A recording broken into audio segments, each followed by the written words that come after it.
the independent review of learning disability and autism in the Mental Health Act. This review matters for the lives of autistic people and people with learning disability for now and for the future. The review is about learning disabilities and autism in the Mental Health Act.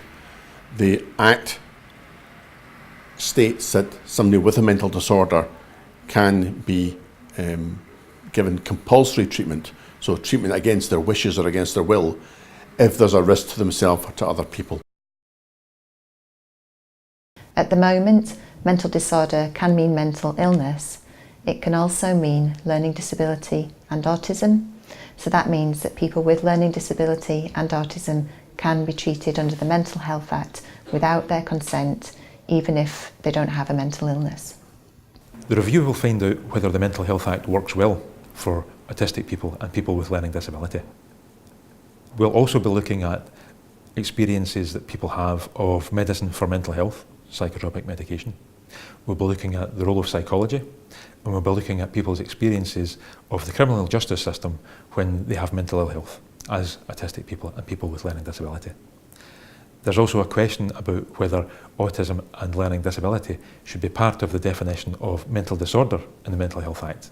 To do this, we're taking a human rights-based approach.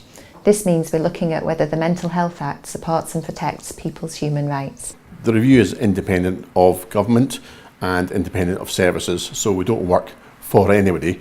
We do the review totally independent so that we can represent the views of people and the evidence that we hear back to the Minister without any requirement for us to look at any particular thing in any particular way. There are 3 stages in the review. In the first stage, we need to understand people's experiences. How are things just now?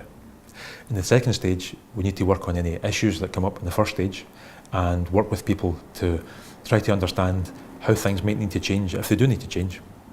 In the third stage, we'll let everyone know about what we've found and about what we've been thinking about to get people's views on that before we make recommendations to the Minister for Mental Health.